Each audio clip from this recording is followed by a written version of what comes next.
เจ้าสิไปใส่เจ้าสิไปใส่อ้ายฮะอ้ายเจ้าสิไปใส่เจ้าคือพายทิพย์เขาใหญ่แท้ฮะสวัสดีเด้อพี่น้องสวัสดีงามแรงพี่น้องซุมเพิ่นมาเบิ่งหม่องที่จัดโน่นนี่นั่นพี่น้องเพิ่นมาเบิ่งเลยงานนี่นะเนาะแม่นบ่คันบ่อิ่มก็เอาเด้อที่เขาที่เดียวมีอยู่ในห้องก็มีอยู่ติ๊บใหญ่อยู่บ่ติ๊บขาดนะติ๊บเดียวนี่งานนี่นั่นพ่อบ่อิ่มอยู่หว่าพี่น้องว่าเป็นตาอิ่มอยู่ว่าพี่น้องเบิ่งติ๊บเขาติ๊บเขาอันนึงสิคู่แขวกันอยู่งานน้อยๆเฮ็ดจังได๋สักงานน้อยว่าติ๊บข่าวกับห้วยผ้าเชฟได้ดูไปตัดดอกพักก่อนพี่น้อง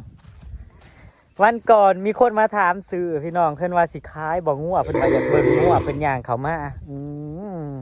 บ่ได้ขายเด้อบอกว่าเฮาก็ซื้อมาคือกันไปพี่น้องไปเพราะว่าดอกพักมันใหญ่เบิ่เลยเด้อพี่น้องโคลาออกไหมเจ้านั้นออกโคตรดีได้โคลาอันออกไหมอันนี้ออกไปเร็วๆวันดีจ้าออกไปสวัสดีเลยค่ะสิมาตัดดอกพักเลยค่ะหายาขี้จะคือเอามากินน้ำเอามันออกป่ะน้ำเขาบอกว่าให้เจ้ามันเมื่อบันกลางป่าครับเนี่ยมันคือบอกพี่น้องมันเป็นแม่งนี่นั่นแนวมันพอกินแล้วท่านนี้นี่ท่านนี้มันพอกินนี่มันแก่โพดเลยแก่โพดเลยจนเหลืองป่านนี้เราก็บอกเอาไปเห็ดขายอย่างเงี้ยสิพัดเสร็จอ่ะเจ้าบ่ได้บอกแล้วบ่เขาจะเป็นลวกกินแรงเจ้าบ่ได้บอกแล้วบ่ว่าให้เราตัดไปไข่เห็ดพัดขายเจ้าบ่ได้บอกเรากระลำหนูบ่งามตัวนี้จะได้จะได้หันระยะว่ามันเขาจะไปทำไมหัวใหญ่จังเลยเขา4-5เลือกเอาตัวมันนี่มันไปเกี่ยวนี้อันมือเบา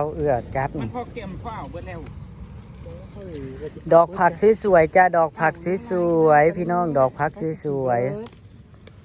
ป้าไว้มันก็เข้าหดน้ำมันหนาวเลยถ้าเขาขายหัวเท่าไหร่10 บาทชาวบ้านขาย10 บาทหัวละ20 บาท10 บาทหัวหน่อยหัว10 บาทหัวใหญ่หัว20 บาทพี่น้องได้จังมากมือนี่นะได้ประมาณเกือบ10เอ้าพอมันมีหมากตีบทท่าไรใหญ่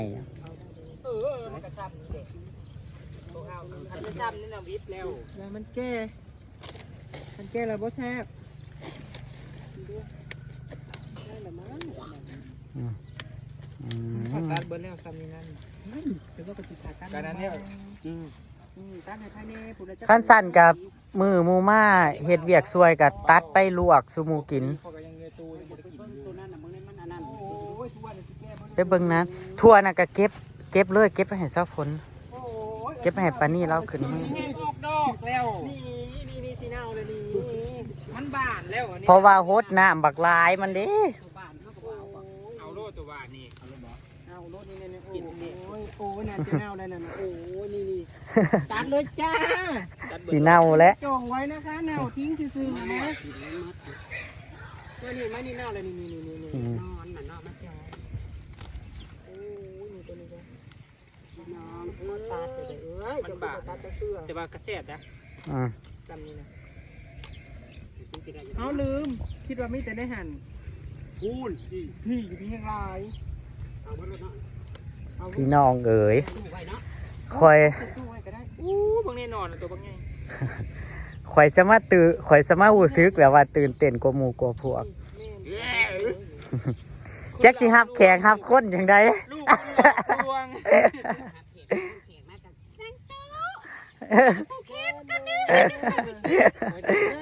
กันนี่แหละเฮ้ยหาหมู่หาพวกเลยเฮ้ยซอยเลยเฮ้ยฮับแข่งฮับคนซอยเฮ้านี่ได้เฮ้ยจัดงานไงปะนี่ฉันมาล้างถ้วยฉันว่าเอาเลยฉันหมายถึงชิมเตอร์ล้างถ้วยเนาะฉันใหญ่ชิมเตอร์อยู่แบบโกโก้ฮับแขกกันแล้วหายเว้ย เฮากันนี่แหละหมูปูผัก ถ้วยใช่เองนี่โอ้ยจ้างจีบแล้วพี่น้อง ล่างถ้วยปล่อยเป็นหน้าที่น่ะสาวข่อยเล่ารับเล่าเว้าแล้วเล่ารับหน้าที่ล่างถ้วยแล้วน่ะสาวข่อยนั่นพี่น้องเอ้ยมีแต่งามๆเจ้าคือบ่ตัดไปให้เป็ดใส่น้ำมันใบมันอีหยังมัน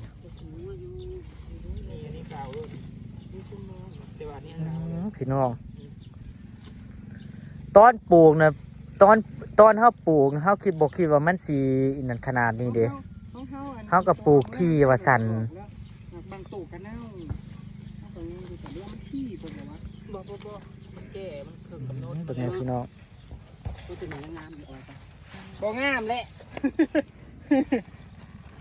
มันจะเหลืองบ่แล้วนี่ตัดใส่ตู้เลยเนาะแข็งไว้กระแสบไว้ ตัดใส่ตู้รถเฮ้ย เอาอยู่บ่นี่เอาโลดมันตัดเอาแช่ตู้ไว้แล้วก็ให้ปานี่เราพัดขายมืออื่น พัดขายก็ได้อันนี้นั่น เราผัดบ่มาเอาปานี่นะ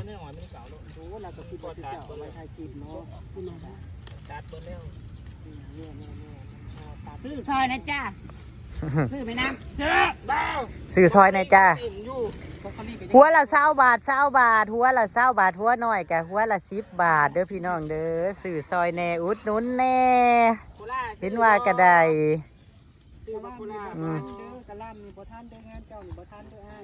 แม่นบ่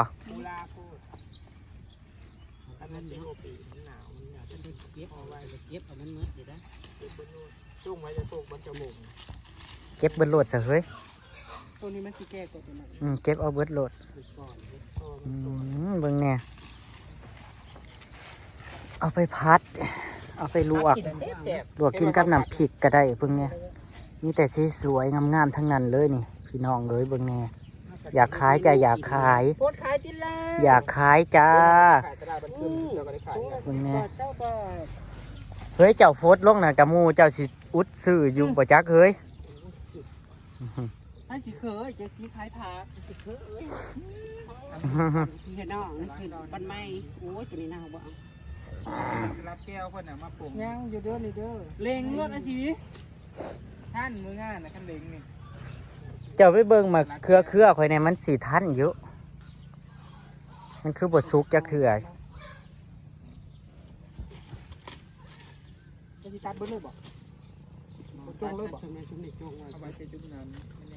นี่นะตัดเบิร์ดเขาสิเอาไปให้งัวงานคอยเบิร์ดแล้วมาตอนนั้นเลยจุ่มน้อยในยังอยู่แล้วเฮ้ยเบิร์ดเนี้ยไผ่เนี่ยนี่ตัวนี้ก็ได้อยู่กล้องมันอะไรจะตัดกล้องโอ้ยหนาวแล้วจนเน่าบ่ได้มีแต่หดน้ำบ่ได้มาเบิ่งนอนเอาตะกร้ามาให้แน่นอนกินเลยทางนี้กินมาแล้วนี่เน่าแล้วค่ะนานหนึ่งพี่น้องส่วนใบมันก็จะไปให้เป็ดให้งัวพี่น้องตัดออกเลยสิไปเอาในพักมาสิไปเอาในมาลงต่อเพราะว่าสิไปเบิ่งในหมักถั่วกับหมักแตงมันเป็นหยังสิได้แต่หัวมันก็ยังว่าสิถอนเอาเลยอันนี้คืออะไรทำไมไม่สวยเลยอ่ะโอ้ยตัวนี้กันเนาบอกว่าน้ำนี่เห็นอะไรก็บ่ได้อันนี้กันเนาก็แล้วเบาน้ำเจ้าเหยียบเครื่องนี่คอยจนฉันไม่ได้เหยียบมีคนเหยียบ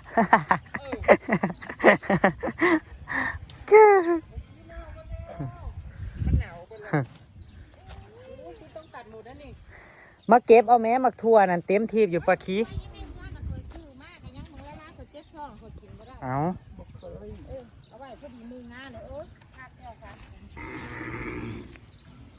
เฮ้ยนานตัวนี้เจ้ากับมาตัดเอาโลดนี่นานตัวนี้นั่นมันเน่าบนเล่นนั่นนะบ่เอานะมันเน่า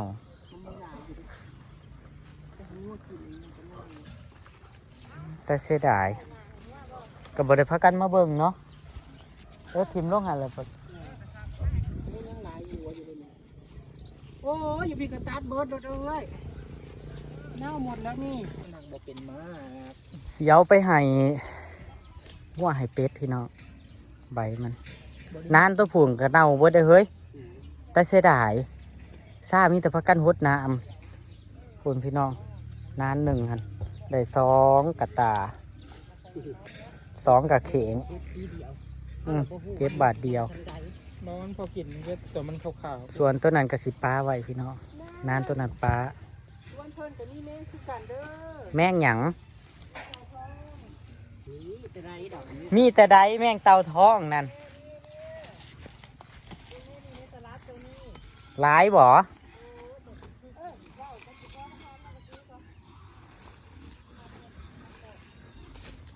โอ้ยทำไมฮอนใช่บ่ฮอนแท้ฮอนหวาจังใส่คุกจะยังฮอน พี่น้องแม่งคณะทนนี่2 หนวดแก่แล้วได้พี่น้องไก่สิได้1ละเต่าทองหลายมันอยู่ในหมักอื้อแห่งหลายแม่งเต่าทองนั่น นี่แหละ เอ สา อ เหตุบ่ได้มาแต่งสาเหตุบ่ได้อันเนี้ยงนั่นน่ะนี่น้ำซุ่มนี่แล้วนี่สีสมกับสีลายนี่ นั่นเด็กกระเจี๊ยบถ้าอยากกินบักลายมันมากระเจี๊ยบ ต้องเฮาก็กินน้ำบ่ท่านขนาดซ้ำนี่ นั่นแหละสิตาร์ทเอา เทียบนี่ แต่มันห่อแบบหัวนิดน้อยมันบ่งามเด้หอมมันบ่ เพราะว่าเฮากับ นี่ขี้หมูมาใส่นี่ เธอใส่จักเถื่อแล้วนะ 2-3เถื่อ2-3เถื่อก็มันเริ่มห่อหัวนี่ใส่โลดแล้วฮด หัวนิดน้อยหนึ่ง ชุ่มๆคำบ่จะคุด ลายหดน้ำนั่นลายหดลายอยู่น้ำ เนี่ น่ะ ยเอามาใส่อีกนี่ปูนฟูยนะให้มันชัดวื้อ มันเน่าเบิดละหัวนี่ก็บ่ได้เน่า เน่าบ่ได้ ได้อยู่ เนี่ยได้ยินว่าสิปลูกขนองแบบนี้ งามบักงามมันขึ้นน่ะเขียวทุ่มๆน่ะ แล้วก็ลวกกินเดี๋ยวเจียวกับปีเจ้าเด้อ บ่เขาบ่ได้อยากเฮ็ดเขาบ่อยากกินจักคือเขาอยากกินแจ่วหมักเล่นยังวะ พัดลิ้นกับลิ้นเอาลูกลวกพัด เจ้ากับ โอ้ยน่า เจ้าตัดหากมันหลุดเฮ้ย ไปนั่นจากตัดให้มันงัวน่ะตัดมือนึงมือเดียวมันกินบ่ได้แล้วนี่อันนี้คือเด็ดนะนี่หมักเสาฉันเกี่ยวที่บางคนเขาจะว่าตัดใบมันออกมันจะได้มีแต่นั่นมีแต่แดงบอกจังว่าเขาปลูกน่ะคือว่าแกเด้อยู่น้ำว่าโรคให้เป็ดกิโลเพิ่นว่าเป็ดกินมาก เอา มันลิเลยอยู่เด้ หมากค่ะ พันนี้ถ้าเบิ่งยามพุ่นเด้อ มันสิเป็นหยัง เนี่ย โอ้ เอาหัวเข้ามาโล พอดีบ่ย่ามเฮ็ดหน้านั่งสิเฮ็ดหน้าใส่ให้หนึ่งอยู่นี่นั่งว่าเบิ่งแหน่เจ้าเบิ่งมะเขือน่ะสมางามแท้ๆมะเขือน่ะงามแท้งามว่ามะเขือนั่นพี่น้องเอ้ยมะเขือน่ะงามแห้งสัตว์ ติดใบนอโลดคนน้ำว่านี่อันนี้ได้สั่งนี่หมักเล่นมันก็ใหญ่ ซ้ำสิกินพี่น้องอุ้ยเฮ้ยมักเล่นซุกเลยเฮ้ยเอามักเล่นซุกเลยเพิ่งเห็นเอากระตื่นเต้นแต่ว่าพี่น้องมักเล่นข่อยซุกแล้วเฮ้ยเบิ้งสีซีมจะว่ามันสีแสบอยู่ กล้วยอันนี้มันมากขี้ต้ม นี่พี่น้องข่อยสีซีม มากขอบงูนั่นมากขี้ซี มืออื่นจังสีเก็บมักเล่นดูเบิ้งซีมก่อน เขาจะอ้อมมองขี้ซีกันโอ้ยจำไก่ก็ห้องไอ้แขกโลดกล้วยนะไข่ไม่ไหน แล้วงานก่อนจังสิฮะ ไข่ลูกแม่น่ะเขามาสวยไว้ เจ้าอยากได้บ่เจ้าอยากได้เจ้ากะหาเดี๋ยวมาเอาแหม ไม่ให้เมียน เดี๋ยวพี่น้อง นี่ผักตำลึงนี่ปล่อยมันขึ้น หวานแซ่บซ้ ฮอตแท้ฮอนหวาเขาเห็ดปั๊บเด็ด4 โมงหรือจังนี่ ำ4 โมงไงไปเฮ้ยก่อนจะเก็บหมากกลัวมาพี่เครื่องหมากบวบมันเถื่งามแห้งดกเลยพี่น้องฝุ่นอยู่ไหนอีฝุ่นเครื่องหมากบวบงามน่ะ เอามันเบิร์ดโหลดเฮ้ยหมากยังไงไงเอามันเบิร์ดโหลด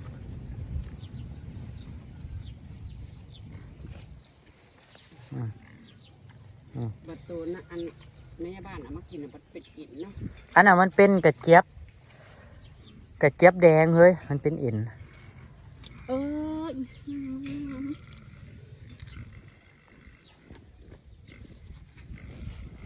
มาเธออยู่ลึกจังเลย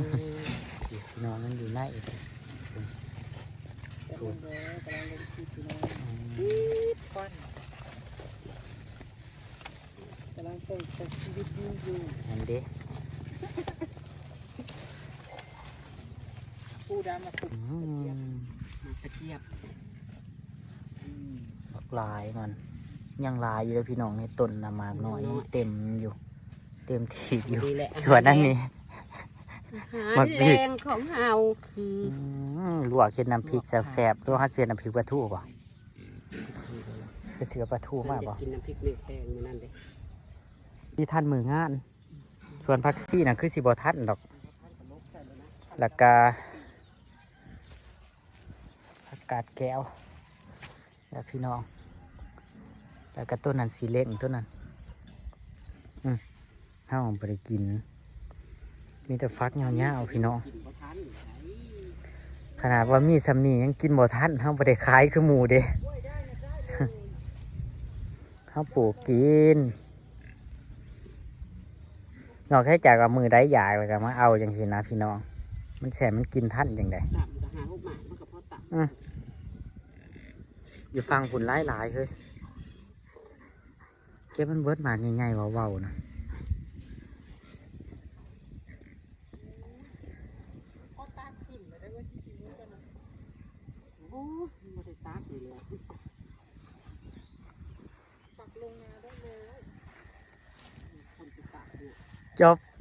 เจ้าของขี้แกบยังบ่มาเจ้าของขี้แกบยังบ่มาตักพูนอยู่ฟังพูนมากร้ายเนี่ยเอาหน่วยจะคือบ่เอาซะมีอันที่สันๆนี่เอาเลยมันเบาเถาละคนที่ปลูกบ่ได้เอาไปกิน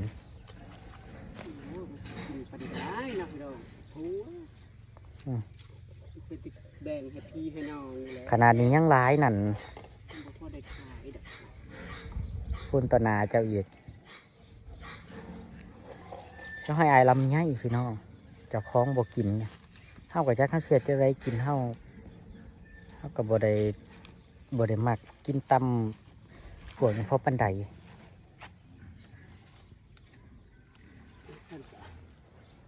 ก็เอาลงมองอันนะข้าเจ้าเห็นทางเนาะพวกมาไอ้หัวดอกกระหล่ำนะเจ้าลูกเป็นลวกย้ายจ้ะนี่หน่อยมันจะเป็นซ้อนคนนี้จ้ะเก็บเอาจะมากสิตึงมันยังลายแห้งยังเป็นผู้อยู่พี่น้องเลยบอกคิดว่าสิได้บอกคิดว่ามันสิเป็นบอกคิดว่ามันสิได้ลายบอกคิดว่ามันสิเป็นได้กินโอ้ยตอนนั้นจนว่าสิโลกถิ่มแหละซุ้มเจ้าจนข่อยสิโลกถิ่มแหละได้ตอนนั้นนะโลกถิ่มนะสิลงไม้เบานะบัดมันยุดล่มเพราะว่าเอาเฮ้ยยืนดู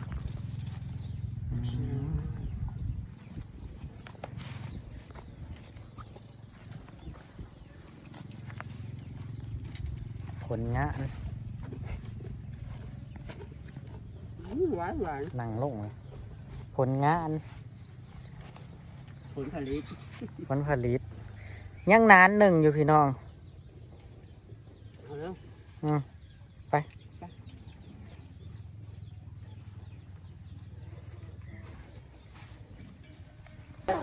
เน่าบักลายมันเอาแบง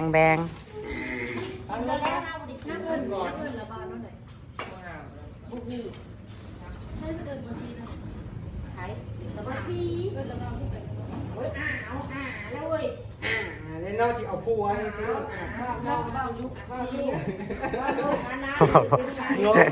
าผัวยังไงบ้างยังไงโอ้ย ห้องแค่ตกใจ พ่อใหญ่ซื้อปลาซอยเนี่ยซื้อปลาพ่อใหญ่ ไก่ทงตัวนี้ไอ้คอยนะ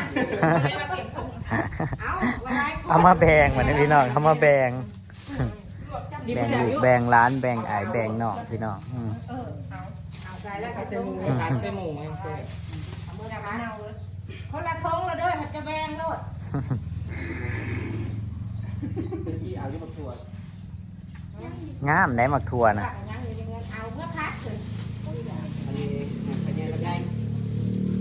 มาให้พญาลำไยยิบเอารถเลยนะเราจะเอาก็ได้ตามอัธยาศัย เอาเบิร์ดที่นั่นเจ้าหน้าที่กับมัน ซุ้มเจ้าก็เอาติแหละเอาอยู่ บอกกอรี่ฉันยังบริกินตู้อยู่ไปชาร์จตู้ขนาดบุษเดียวลงมองจะมีคนค้า เฮาก็กินได้แต่เทื่อเดียวนั่นแหละโดยไป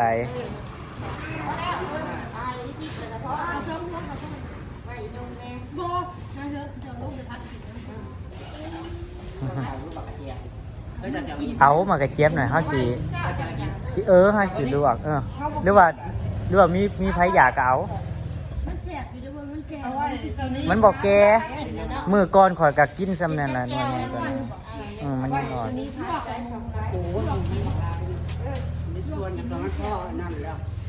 ปีนึงอีกกระตานึงของเขาก็มีของเขาก็ร้ายเขาบอกอยู่ในสวนก็ย่างตั้งนานหนึ่งถูก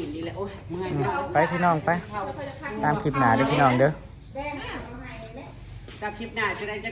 ขอบคุณทุกการรับชมเด้อพี่น้องไปแล้วพี่น้องสวัสดีครับ กับกินยังเต็มชามเต็ม